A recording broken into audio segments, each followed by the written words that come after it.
Welcome, everybody, to the AI Research Bite. The series of short, informative talks showcase cutting-edge research work from ServiceNow AI team and friends. The AI Research Bites are open to everybody, so please join us or share with everybody around you for the next ones. Especially if you're interested in AI and research, we'll be happy to have you over. So today we have a 15 minutes talk by Midam Kim, titled Backpropagating from Customer Feedback. And it will be followed by a 10 minutes Q&A right after. Midam Kim is a senior linguist in Plateau at ServiceNow. She holds a PhD in linguistics from Northwestern University with a focus on speech science and cognitive science, and previously a faculty member at the School of Business at University of Kansas. Her current research focuses on optimizing AI evaluation in enterprise settings and enabling hypernatural interactions between humans and AI. So up to you, Midam. Thank The floor you. is yours. Thank you for the introduction, and thank you for inviting me to this talk. So I'm going to share the current status of my ongoing project, which was presented in a workshop at CHAI this April. So thank you everyone again for paying attention to my presentation. So the title is Backpropagating from Customer Value. It was Customer Success before, but I have changed it a little bit. We think it's a systems approach to human-centered AI evaluation in enterprises. So it is my project, and also other co-authors include Fabio Casati of Plateau and Daryl Penta of DTUXR, Ina Che in Solutions Consulting, and also Midam Kim from Ohio State University. So thank you, and I'll start. And first, safe harbor notice for forward-looking statements. So we're happy to share our research results, and we're open to discussion. Okay, so this study is focusing on this question: what is human-centered AI evaluation in enterprise, and how can we optimize it? So what do we mean by that? So when we had the pre-Gen AI system, we had to focus on model performance. But now, because of the fascinating ability of Gen AI technology, now we have to go beyond model performance for evaluation. So that kind of human-centered AI evaluation will include user perception, holistic evaluation, and we have to care about multi-stakeholders, and context matters. So we have to do a lot of measurements. And then because we know that contexts are always changing, we have to do iterative measurements. So compared to pre-Gen AI, we can see that AI evaluation is much more complex. But now my question is, what is a human here? Who is a human? So, especially in enterprise setting, because Gen AI technology or agentic AI technology is now massive at scale, almost all services are being made and maintained by enterprise. So that means that the human in this picture is not just a user, but it is also so many people behind the scene who are enterprise employees. So in the face of system, we have so many people, other humans, that are being involved in this picture. So what that means will be that now we have to talk about scalability, operation of all of these business processes, and collaboration of all these different people, and also cross-team alignment when we talk about AI evaluation, especially human-centered AI evaluation.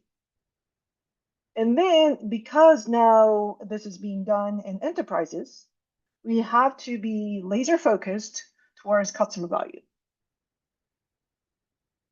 And then we have to, what that means is, again, in turn, we have to backpropagate from customer value.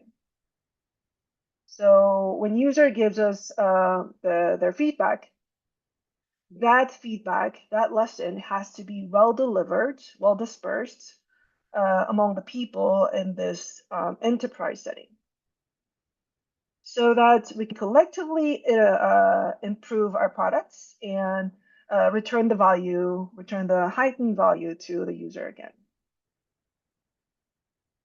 Then my question is how? How can we do that? So for that question, I have set up two research questions. So first is, how does AI value chain look? And how can we optimize its process? To answer this question, we're borrowing two management theories because it is now about operation. So first theory is Michael Porter's value chain theory. So this theory was made in 2001 with a manufacturing company in mind.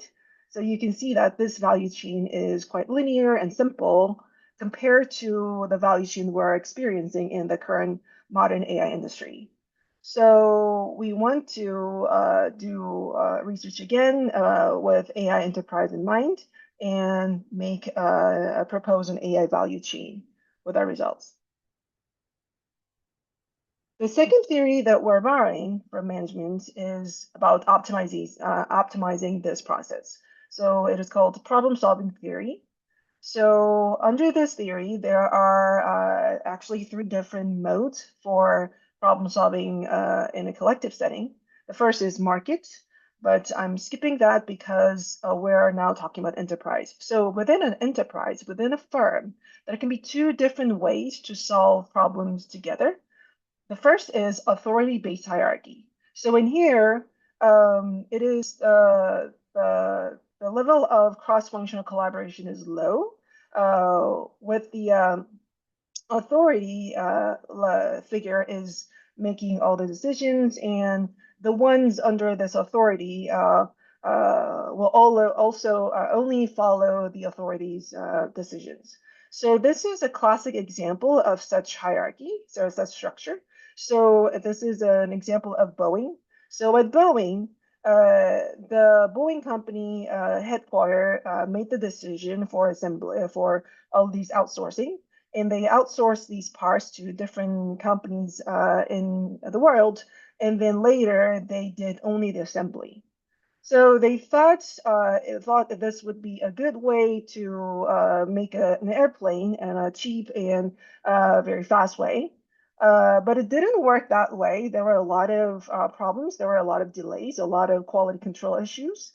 It was because all these different companies didn't know about what other companies were doing, and they had lots of language barriers and cultural barriers, and such barriers and problems were not efficiently mitigated by the headquarters.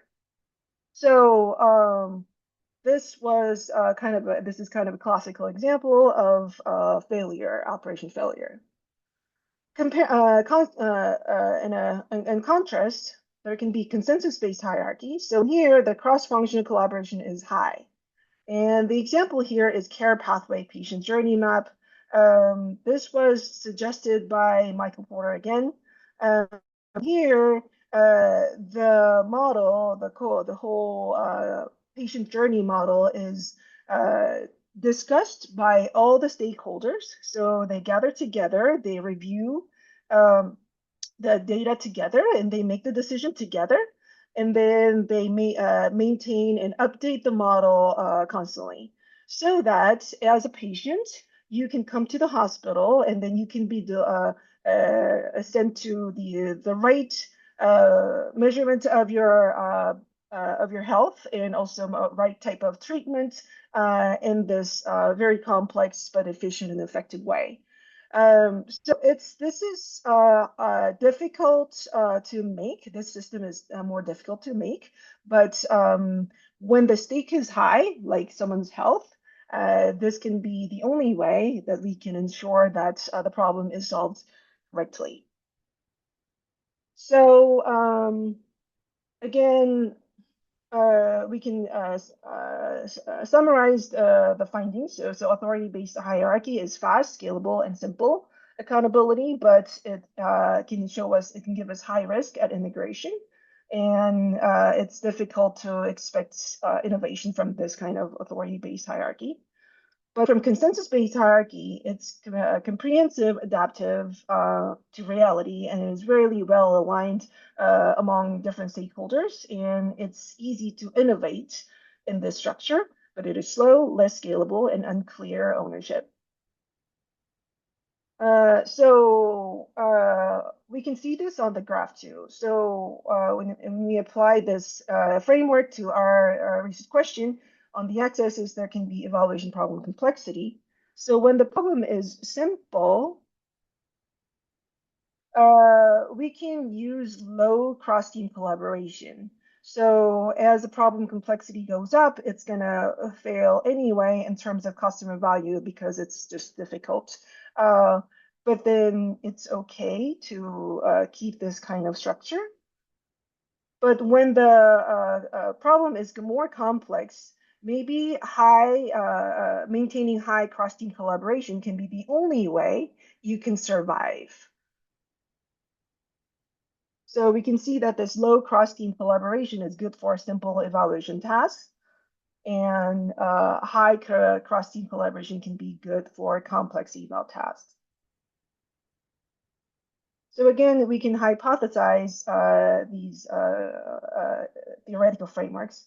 So when there's eval complexity, when the eval complexity goes up, the customer value can be lower when there's the same resource given. But we might be able to mitigate the negative effect of eval complexity towards customer value with more cross-team network density. So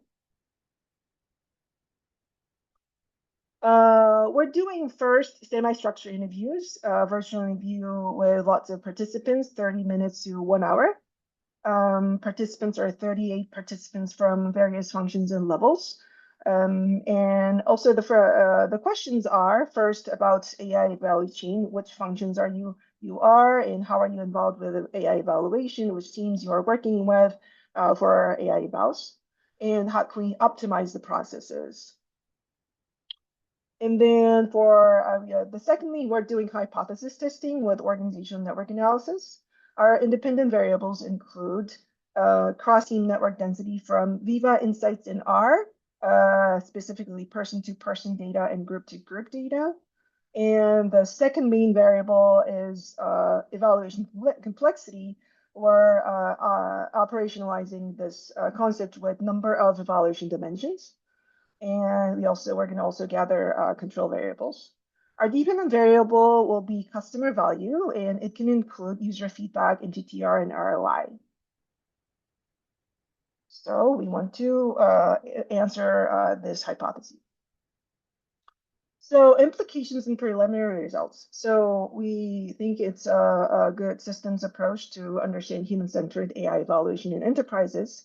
And we all know that human-centered AI evaluation is inherently a very complex problem-solving process with multiple stakeholders on the AI value chain. So we want to know how we can optimize the process. Does a high level of cross-functional collaboration help? We know that it is slow and expensive, but it can be the only way we can be successful. So if so, how can we facilitate it? From the preliminary results of the interviews, we could see that people are suggesting we need centralized and transparent knowledge sharing system, and we need to have incentivization on higher level of cross-functional collaboration. And we need to have an agile decision-making structure. And we have to have respectful, empowering cultures that allow to disagree without risks. So these are the suggestions from some of our interview participants. And we will gather more information from these interviews and also the network analysis.